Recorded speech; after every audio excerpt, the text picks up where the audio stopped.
২৪শে জুলাই আন্দোলনে রাজধানীর রামপুরায় ২৮ জনকে হত্যা মামলায় ২ সেনা কর্মকর্তা সহ ৪ জনের বিরুদ্ধে আনুষ্ঠানিক অভিযোগ গঠনের ওপর শুনানি আজ। গত ২৮ নভেম্বর বিচারপতি গোলাম মর্তুজা মজুমদারের নেতৃত্বাধীন আন্তর্জাতিক অপরাধ ট্রাইব্যুনাল ১ শুনানির এদিন ধার্য করে। সকালে বিশেষ প্রিজন ভ্যানে করে মামলার ৪ আসামির গ্রেফতার ২ সেনা কর্মকর্তাকে ট্রাইব্যুনালে আনা হয়। এর আগে পলাতক ২ আসামি পক্ষের রাষ্ট্র নিযুক্ত আইনজীবী নিয়োগের আদেশ দেয় আদালত।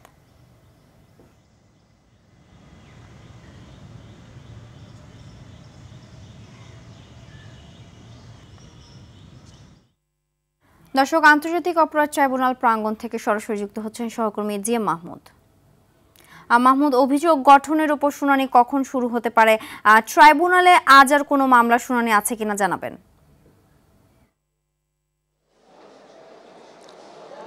সিনথিয়া, আন্তর্জাতিক অপরাধ ট্রাইব্যুনালে আজ একটি মামলা রয়েছে এবং এটি এই রামপুরায় ২৮ জনকে যে হত্যা করা ছিল সেই হত্যার অভিযোগে সাবেক বিজেপি কর্মকর্তার বিরুদ্ধে আসলে বিজেপি কর্মকর্তা সহ ৪ জন কিন্তু এখানে আসামি রয়েছে এবং এর মধ্যে ২ জন পলাতক রয়েছেন এবং ২ জন সেনা কর্মকর্তা তারা কিন্তু গ্রেপ্তার রয়েছেন। সকালে কড়া নিরাপত্তার মধ্যে তাদেরকে আনা হয় এবং তাদেরকে এখনও কিন্তু ট্রাইব্যুনালে রাখা হয়েছে। আমরা যতটুকু জেনেছি যে ১২টার পর আসলে এই মামলার অভিযোগ গঠনের উপর আনুষ্ঠানিক যে শুনানি সেটি কিন্তু হবে এবং আমরা যতটুকু জেনেছি চিফ প্রসিকিউটর তাজুল ইসলাম তিনি আনুষ্ঠানিক অভিযোগ গঠনের উপর আসলে এই প্রথম দিনের শুনানি করবেন। এরপর হয়তো আদালত নির্দেশনা দিবেন আসলে পরবর্তীতে শুনানির আরও কোনো তারিখ দিবেন কিনা বা অন্য কোনো নির্দেশনা আসবে কিনা।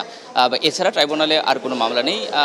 আপনাকে জানিয়ে রাখি যে আজ কিন্তু আরও একটি মামলার রায় হয়েছে, সেটা হলো বর্তমান অন্তর্বর্তী সরকার এর বৈধ কিনা, তাদের যে সরকার গঠন এবং শপথ গ্রহণ বৈধ কিনা এই বিষয়ে আসলে চ্যালেঞ্জ করে একটি রিট করা হয়েছিল। সেই রিটটি সরাসরি খারিজ করে দিয়েছিল হাইকোর্ট। সেই রিটের বিরুদ্ধে আবার কিন্তু আপিল করা হয়, আপিলের উপর রায় হয় এবং রায়ে কিন্তু দেশের সর্বোচ্চ আদালত জানিয়েছে যে বর্তমান সরকার বৈধ এবং এ নিয়ে আসলে কোনো প্রশ্ন করা যাবে না, এরকম একটি রায় কিন্তু এসেছে।